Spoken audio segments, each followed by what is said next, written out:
Hello everyone. मैंने अपनी thumbnail में बोला है यूपीएससीज अनएथिकल प्रैंक स्कैम कमीशन। तो अनएथिकल तो है ही है, वो मैं प्रूव कर चुका हूँ। अब ये प्रैंक कैसे कर रहा है ना डिजर्विंग कैंडिडेट्स के साथ, वो मैं बताता हूँ। और स्कैम तो है ही है, ठीक है। आप इस वीडियो जरा देखो। And I'm Vijen Chauhan. I'll be chairing this board. Satinder, if you're comfortable, we can start, and I want you to introduce yourself to the board. Sir, I'm Satinder Singh, and I belong to Amroha. I have done my schooling from Government Senior Secondary School for Blind Boys, Kingsway Camp. It's in Delhi. After schooling, I did my graduation from St. Stephen's College, and then I went to Jawaharlal Nehru University for my master's and MPhil. And sir, while doing my MPhil, I started teaching at Sri Aurobindo College, University of Delhi, as an assistant professor, political science. While teaching, I cleared civil services in 2018-19 with rank 714 and got AFHQ civil services. And while serving there, I cleared civil services again in 2021. And currently, I'm posted in Pondicherry. I'm being trained in Pondicherry as deputy collector. So you are in the Pondicherry Civil Services. Yes, sir. तो देखा आपने, ये है deserving candidates and he is इन पौंडीचेरी, ठीक है, as a पॉन्डिक्स officer. अब इनकी मैं थोड़ी शीट दिखाता हूँ आपको। इनकी रैंक है 370, ठीक है, और इनको मिला है पॉन्डिक्स। इन्होंने 2019 में भी पेपर निकाला है, इन्होंने 2022 में भी पेपर निकाला है, जिसका मैंने आपको इंटरव्यू दिखाया। इसमें इनकी थी 808 रैंक। अब बताओ 370 रैंक पे पॉन्डिक्स का क्या मतलब है। और ये कंप्लीटली ब्लाइंड है। देखो, ऊपर आईएफएस मिल रहा है ईडब्ल्यूएस कैटेगरी वाले को, नीचे जो है आईपीएस मिल रहा है ईडब्ल्यूएस कैटेगरी वाले को, ठीक है, और इनको पॉन्डिक्स मिल रहा है। भाई आईएफएस में, इंडियन फॉरेन सर्विस में क्यों नहीं है ब्लाइंड पर्सन की वैकेंसीज? आप पिछले सालों में उठा के देख लेना, एक भी फॉरेन सर्विस में नहीं है। क्या एक ब्लाइंड पर्सन जियोपॉलिटिक थिंकिंग का नहीं हो सकता है? क्या वो पॉलिसी मेकिंग नहीं कर सकता है? अब पॉन्डिक्स सबसे नीचे की सर्विस है, ये सबसे नीचे भरता है आदमी पॉन्डिक्स को। क्या इसको इंडियन इंफॉर्मेशन सर्विस नहीं मिल सकता था? क्या इसको आईसीएलएस नहीं मिल सकता था? क्या इसको Indian audit and account service नहीं मिल सकता था? क्या इसको आईआरएस आईटी नहीं मिल सकता था? पॉन्डिक्स मिल रहा है इसको। इतना कंपटीशन कर दिया विजुअल चैलेंज कैटेगरी में। और ये वाले बंदे की मैंने पिछले बार बताया था, Gauravjit Singh, he is in EWS IPS, ठीक है। अब इनकी हिस्ट्री आप उठा के देखना, ये एल्स्टॉम में काम कर चुके हैं। एल्स्टॉम आपको पता नहीं होगा, जर्मन कंपनी, काफी हैंडसम सैलरी देती है। उसके बाद काम करने के बाद भी इन्होंने जो है, ये आईआरटीएस थे, मतलब 2-3 साल ये आईआरटीएस रह चुके हैं। उसके बाद इन्होंने गरीब कोटा लगाया है। ये लबासना में ऐसा क्या है कि गरीब कोटा आराम से मिल जाता है आप लोगों को, ठीक है। एक और चीज दिखाता हूं आपको,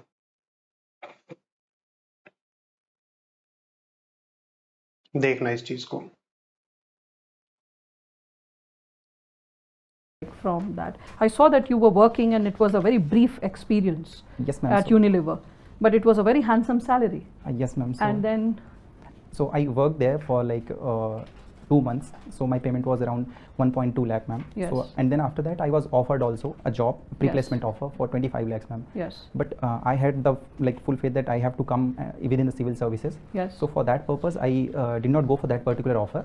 yes. And I came, and the money which I had got, I used that for some kind of coaching for preparation. Okay. And at the same time, ma'am, since where I was being sponsored by Ministry of Minority Affairs. Yes, it So, does. Yes, ma'am. So because of that. So you're at a Jamia, right? Yes, ma'am, at Residential Coaching Academy. Yes, I remember. Okay, so with all these facts taken in consideration, why did you take this EWS reservation? Ma'am, because within the family, definition of the family. No, that is there. Yes, ma'am. I mean, That's the factually. technical it thing. is That's the there. technical thing. Let us not get into the legal technical aspect. Let us talk about the aspect of integrity, because I have to find an officer who really believes that I need this reservation, and because every time you avail the reservation, you are taking the opportunity from someone else who is probably more needy than you, right? So if an unfit person claims a reservation which could have been passed to someone more needy, then in that situation the question comes with respect to integrity. Do you think ethically you deserve to avail this reservation? Yes, ma'am, I do, because I have like total 8 brothers and sisters, ma'am. So financially, my parents, whatever they have earned, so it becomes very hard for them to distribute and manage the whole family. So I have tried to not just sustain myself, at the same time I have tried to help my other two brothers also. एक और देखो। Vishal, can you briefly introduce yourself to me? Sir, my name is Vishal Khatri and I come from Nagpur district of Maharashtra. I did my BTech in Civil Engineering from IIT Bombay and a postgraduate diploma in Leadership and Liberal Arts from Ashoka University. I also have a substantial corporate work experience of about 4 years. Presently, I am serving in the Indian Forest Service. Vishal. देखा आपने, ये लोग जो हैं ये हैं wannabe गरीब। आपने हिंदी मीडियम मूवी तो देखी होगी, हिंदी मीडियम मूवी में अगर नहीं देखी तो कृपया करके देख लें उसे, आपको पूरा क्लियर पता लग जाएगा। हिंदी मीडियम मूवी में क्या होता है कि अमीर आदमी गरीब बन के अपनी बच्ची का एडमिशन कराता है एक बहुत अच्छे स्कूल में, राइट टू एजुकेशन कोटे में, मतलब गरीब कोटे में बेसिकली, ताकि उसका एडमिशन अच्छे स्कूल में हो सके। और सबसे बढ़िया बात उस मूवी की ये लगी कि जो प्रिंसिपल होती है ना उस अमीर स्कूल की, वो लास्ट में ये कहती है कि मुझे शुरू से पता था कि आप गरीब कोटे से आए हो और आपने गलत कोटा लगाया है, लेकिन फिर भी उसके बाद भी मैंने कुछ नहीं बोला, क्योंकि गरीब लोग इस स्कूल में फिट नहीं हो सकते। ये स्कूल अमीरों का है, ये स्कूल एलिटिस्ट का है। इसलिए अगर आप गलत कोटा लगा के आ रहे हो तो we accept you and we don't want गरीब and deserving people in our school. यही यूपीएससी का माइंडसेट है। एक बात बताओ, इसमें दो केस निकल के आते हैं। पहली चीज, ये गरीब कैसे हो गए? जब 50-50 लाख की ये नौकरी छोड़ के, 25-25 लाख की नौकरी छोड़ के ये जानबूझ के गरीब बन रहे हैं। पहले बंदे ने बोला है कि मेरे फैमिली की रेस्पॉन्सिबिलिटी है। एक बात तो ये एडल्ट जो भाई बहन है उनकी रेस्पॉन्सिबिलिटी इस बंदे की कहां से आ गई? पहली तो बात, फैमिली में तो आते नहीं एडल्ट भाई बहन डेफिनेशन में। दूसरी चीज, जब इनके पास इतना पैसा था तो इन्होंने मिसमैनेज किया, अपने पैसे को मिसमैनेज किया है। तो एफिशिएंसी पे भी सवाल है। मोरली करप्ट तो ये लोग है ही हैं, ये एफिशिएंट भी नहीं है। अगर एफिशिएंट होते तो अपने पैसे को सही से यूटिलाइज करते। जब ये अपने पैसे को ही ढंग से यूटिलाइज नहीं कर पा रहे हैं तो ये जनता का पैसा कैसे अच्छे से यूटिलाइज कर सकते हैं? तो आपका पैसा भी ऐसे ही बिगाड़ेंगे। जब अमीरों के गरीब हो सकते हैं तो जनता का जब पैसा इनके पास आएगा खर्च करने के लिए तो उसको भी ये बिल्कुल खत्म कर देंगे, जैसे इन्होंने अपने पैसे को खत्म कर दिया है 2-3 साल में। है कि नहीं ये बात? एफिशिएंट हैं ये लोग, मोरली करप्ट हैं ये लोग, और इन सबको यूपीएससी इंटरव्यू में बहुत अच्छे नंबर दिए गए हैं। इसका मतलब क्या है? यूपीएससी ये चाहता है कि जानबूझ के तुम गरीब कोटा लगाओ, अमीर लोग, और हमारे सिस्टम में आओ। पिछले 5 साल में 500 ईडब्ल्यूएस के बंदे गए हैं अंदर। पहले ईडब्ल्यूएस पे ही बात कर लेते हैं, ओबीसी पे भी बात करेंगे। तो 500 ईडब्ल्यूएस के बंदे अंदर गए हैं। उसमें से आपने हर साल कितने एग्जाम्पल देख लिए कि रिक्शे वाला का बेटा, ऑटो वाला का बेटा सेलेक्ट हो गया है? कितने एग्जाम्पल देखे? या बहुत ही गरीब फार्मर का बेटा सेलेक्ट हो गया है? आपने 3-4 एग्जाम्पल से ज्यादा नहीं देखे होंगे, और हर साल 100 गरीब सेलेक्ट हो रहे हैं। 3-4 एग्जाम्पल से ज्यादा आपने नहीं देखे होंगे। और मैं आपको बता दूं, चलो फॉर डिस्काउंट 25 बंदे भी ऐसे लगा लिए जो गरीब कोटे में रियली गरीब हैं, वो आ रहे हैं, तो फिर भी 75% तो गलत आ रहे हैं ना, जो जानबूझ के गरीब बन रहे हैं। तो 400 लोग गलत तरीके से आए हैं, मोरली करप्ट हैं। 400 लोग जो गरीब कोटे में भर्ती हुए हैं पिछले 5 साल में, और उसमें से आप यकीन नहीं मानोगे 50-60 ऐसे लोग हैं जो सर्विसेज में रह के, मतलब लबासना में जाके गरीब हो जाते हैं। भाई फिर तैयारी क्यों कर रहे हो? गरीब होने के लिए तैयारी कर रहे हो क्या तुम? जब तुम्हें गरीब ही होना है, लबासना में जाके सरकारी ऑफिसर बन के तुम्हें गरीब ही होना है। ही वॉज वर्किंग इन 4 साल उसने काम किया बॉस्टन कंसल्टिंग ग्रुप में। आपको 40-50 लाख सैलरी होती है उसकी साल की, 4 साल काम किया है, इसका मतलब उसने 1.25 करोड़ रुपए, 1.5 करोड़ रुपए इकट्ठा किया है। उसके बाद इंडियन फॉरेस्ट सर्विस में है, इंडियन फॉरेस्ट सर्विस की सैलरी अलग है। उसके बाद वो गरीब कोटा लगा रही है ईडब्ल्यूएस का, और जो डिजर्विंग बंदे हैं उनका कुछ नहीं हो रहा है, उसको पॉन्डिक्स मिल रहा है। तो ये कहां से जस्टिफाइड है? आप मेरे को ये बताओ। देखो यही एग्जांपल नहीं है, ये तो यूपीएससी की कहानी है। Rot runs very deep. SSC, SBI, PO, ठीक है, और ये आईबीपीएस, एजुकेशन में भी ये रॉट घुसा हुआ है। जब मैं एनआईटी कुरुक्षेत्र में अपनी काउंसलिंग के लिए गया था, एनआईटी की 2012 की बात है, ठीक है, एक बंदे का यहां से हाथ गायब था, यहां से ना हाथ गायब था, उसका सर्टिफिकेट कैंसिल कर दिया था कि हाथ यहां से गायब होना चाहिए, जब जाके तुम्हें जो है ऑर्थोपेडिकली हैंडीकैप्ड सर्टिफिकेट मिलेगा, क्योंकि तुम्हारा लिम्ब पूरा काम नहीं करेगा, जब ही मिलेगा। और यहाँ पे ऐसे ऐसे कैंडिडेट दिख रहे हैं जो जिस हाथ में उसी हाथ से लिख भी रहे हैं, पूरा फिजिकली फिट हैं, फिर भी उन्हें मिल जा रहा है यार। है कि नहीं स्कैम? ऐसा क्या है लबासना में? कौन सी जड़ी बूटी है भाई, कौन सी संजीवनी बूटी है? हमें भी दे दो यार, हम अपने आप को ठीक कर लेंगे। इतने सारे जो विजुअली चैलेंज्ड हैं, ठीक है, डिसेबिलिटी वाले पर्सन हैं, सबको ठीक कर देंगे हम। वहां पे जाके ब्लाइंड पर्सन जो है वो ऑडी ड्राइव करने लग जाता है। वहां पे जाके जिसकी टांग में दिक्कत है वो जाके हॉर्स राइडिंग करने लग जाता है, वो जाके डांस करने लग जाता है। जिसके कानों में दिक्कत है वो डीजे पे थिरकने लग जाता है, गानों पे। ठीक है, ये चक्कर क्या चल क्या रहा है? ये ऊपर से नीचे तक है। जब मैं एसबीआई में था, आई नो दैट एक पर्सन था जिसका अंगूठे का नाखून नहीं था, बस अंगूठे का नाखून नहीं था, and he got PWD certificate. 40% से ऊपर कैसे मिल जाएगा? और उसकी नौकरी अभी भी चल रही है। ठीक है, और उसके साथ में एक पर्सन कंप्लीटली ब्लाइंड पर्सन है। ठीक है, और उसको 2 साल प्रोबेशन के बाद निकाल दिया बैंक ने, वो आज भी केस लड़ रहा है। और क्यों निकाल दिया? कि उसे ये बताया कि तुम एफिशिएंट नहीं हो, यू आर नॉट एफिशिएंट। जो एक एग्जाम होता है प्रोबेशन को खत्म करने के लिए, उस एग्जाम में उसको फेल कर दिया कि आप एफिशिएंट नहीं हो। पूरी आपकी जो सर्विस 2 साल की निकाली जाती है उसका मेजर होता है। तो ये कहां की जस्टिस रह गई? मतलब सिस्टम वही चाहता है कि जो उसके लिए काम करे। और ये सिस्टम क्यों चाहता है उसका भी मैं रीजन बताता हूँ। सिस्टम को पता है कि आप गलत तरीके से अंदर आए हो, आप मोरली करप्ट हो। ये चाहते हैं कि नेता के आप गुलाम बन के रहो। ठीक है, अगर आपके कैंडिडेचर में दिक्कत है तो नेता हमेशा आपकी गर्दन पकड़ के रखेगा, आपसे जो कहेगा वो काम कराएगा। आप इनएफिशिएंट तो हो ही, आपने अपना पैसा ढंग से मैनेज नहीं किया तो घंटा जो है पब्लिक का पैसा आप मैनेज करोगे ढंग से। ठीक है, उसके बाद भी नेता आपकी गर्दन पकड़ के रखेगा, आपसे करप्शन कराएगा, आपको करना पड़ेगा, नहीं तो आप पे इंक्वायरी बैठ जाएगी और आपको सर्विस से निकाल दिया जाएगा क्योंकि आप गलत कोटे से आए हो। ये चाहता है सिस्टम। और ये यूपीएससी अंधा बैठा हुआ है। जब उन मैडम ने पकड़ लिया कि ये बंदा अनएथिकल है, ये ईडब्ल्यूएस का रिजर्वेशन लेके आ रहा है, चलो वो मैडम तो मॉक इंटरव्यू ले रही है, उसने तो कह दिया चलो छोड़ो यार कोई बात नहीं, मुझे क्या लेना देना। लेकिन उन्हें क्या पता, उन्होंने यूपीएससी पे छोड़ दिया कि it is the work of UPSC. अब उन्हें क्या पता यूपीएससी नल्ला बैठा है, वो देख ही नहीं रहा है कुछ भी, यूपीएससी भी नहीं देख रहा है। इतनी भयंकर घपलेबाजी चल रही है। पीडब्ल्यूडी जो रियल पीडब्ल्यू है जा नहीं पा रहे, जो फेक पीडब्ल्यूडी घुसे जा रहे हैं। अब पीडब्ल्यूडी में पिछले 5 साल में 200 सिलेक्शन हुए हैं, 40 सीट एक साल की निकलती हैं।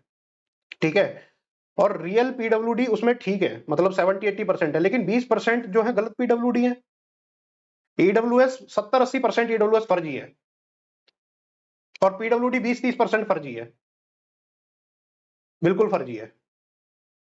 आपने सोशियोलॉजी में सुना होगा संस्कृताइजेशन ऑफ सोसाइटी। भाई संस्कृत तो आज की डेट में कौन ही बोलता है, ये तो फर्जी मार्क्सिस्ट कम्युनिस्ट हैं जिन्होंने ये फर्जी टर्म निकाली है। पहली बात तो संस्कृताइजेशन ऑफ सोसाइटी में ये होता है कि जो भी वंचित वर्ग का आदमी है वो इमिटेट करने की, मतलब नकल करने की कोशिश करता है जो कि संपन्न वर्ग का आदमी है। ठीक है, ये क्लास में भी होता है, कास्ट में भी होता है। लेकिन आज की डेट में तो उल्टा हो रहा है। हर आदमी अपने को गरीब घोषित करना चाहता है, मैं शुद्ध गरीब हूं। हर आदमी अपने को वंचित करने की कोशिश करना चाह रहा है। शर्मा लोग एससी का कोटा लगा रहे हैं यार, यादव लोग एससी का कोटा लगा रहे हैं, पंडित लोग जो है ओबीसी का कोटा लगा रहे हैं।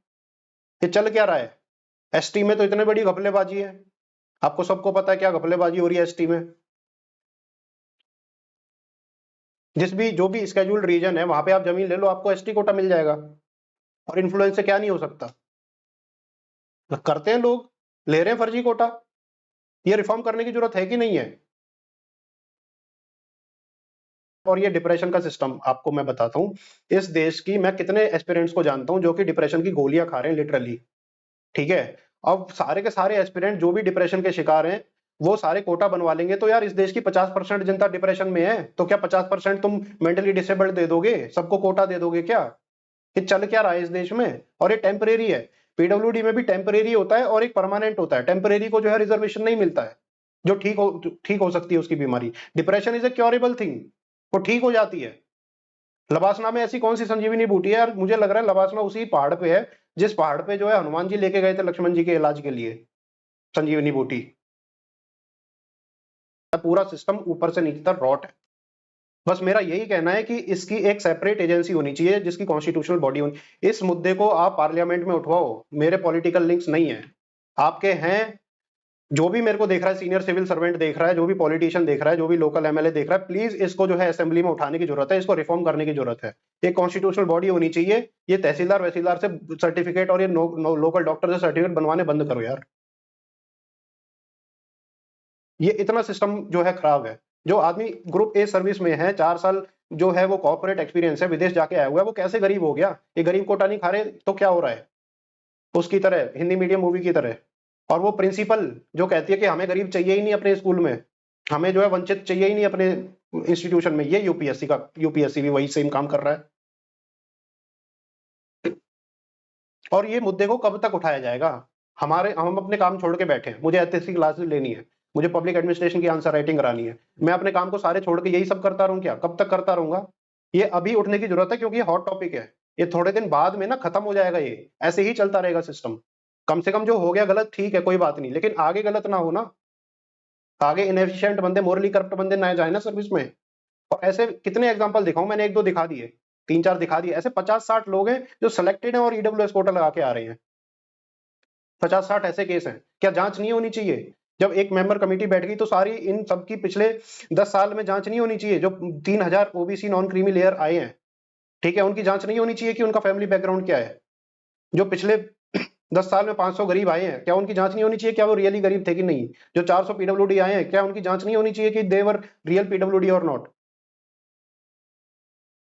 तो ये जांच कब होगी, कब कराओगे, कितना हल्ला काट लोगे आप? ये बताओ। कोई बड़े इंस्टीट्यूट बोल नहीं रहे हैं, उनके लिंक्स हैं, लेकिन जो जनता मेरे को देख रही है, जो सिविल सर्वेंट मेरे को देख रहा है, जो इंस्टीट्यूट के मालिक मेरे को देख रहे हैं, बड़े बड़े जिनकी पहुंच है, प्लीज इस मुद्दे को असेंबली में उठवाओ, क्योंकि ये आपके फ्यूचर पे डिपेंडेंट है। पूरे सिस्टम में ऊपर से नीचे तक रॉट फैला हुआ है, एजुकेशन से लेके फिर क्लर्क से लेके फिर स्टेट पीसीएस से लेके फिर बैंकों से लेके फिर ऊपर तक, और कोई जांच पड़ताल नहीं है इसकी। रियल बंदों को जो है सर्विस नहीं मिल रही है। वो पॉन्डिक्स लेके बैठा यार 300 रैंक पे, और 400 रैंक पे तुम आईएएस आईपीएस दे रहे हो तुम। कार्तिक कांसल का केस तो मैंने कल सुनाया ही था आपको, कि वो 4 साल जो है रैंक लेके आया, उसके बाद भी उसको सर्विस नहीं दी है। तो ये सिस्टम चाहता क्या है यार? फॉर्म ही क्यों भरवा रहे हो फिर तुम? फॉर्म मत भरवाओ, कि कह दो भाई अब तुम्हें सर्विस मिलेगी नहीं, फॉर्म ही मत भरो। जो रियल गरीब है वो तैयारी ही मत करो, जो रियल पीडब्ल्यूडी है वो भी तैयारी मत करो। At the end of the day तुम्हें सर्विस मिलेगी नहीं। क्या मुझे रैंक 50 लेके आनी पड़ेगी क्या आईएएस बनने के लिए, बीइंग डिसेबल्ड पर्सन? क्योंकि मुझे तो नहीं लगता 200 रैंक पे भी यार तुम्हें पॉन्डिक्स मिल रहा है। मुझे तो नहीं चाहिए पॉन्डिक्स। सिस्टम पूरा ही मतलब खत्म हो चुका है। अब मैं क्या बोलूं इसको? इस चीज को पार्लियामेंट में उठाने की जरूरत नहीं है। तो ये बात प्लीज जिनके भी लिंक्स हैं पॉलिटिकल, उनको उठाओ, ताकि हम लोग अपने वापस काम पे जा सकें, जो हमारा कोर काम है। ये हमारा काम नहीं है एक्टिविज्म करना, टीचर का काम नहीं है, लेकिन फिर भी हम कर रहे हैं क्योंकि इतना रॉट हो चुका है, कोई आवाज उठा ही नहीं रहा है। Thank you all, please raise this issue, फैलाओ यार इसको सुधारने की बहुत ज्यादा जरूरत है। नहीं ये रिपीट होगा, अगले साल भी रिपीट होगा ये चीज, ठीक है? और कितना भी आप स्क्रूटनी कर लेना, कुछ नहीं होने वाला। Please raise this issue. ये इशू रेज नहीं हो रहा है, इसको बहुत आगे ले जाने की जरूरत है, ठीक है? और ऊपर से नीचे तक रॉट है, इसको पूरा सुधारने की जरूरत है। थैंक यू ऑल, और इसको मतलब पार्लियामेंट तक ले जाओ यार, कैसे भी, जिसकी भी पहुंच है। Thank you all.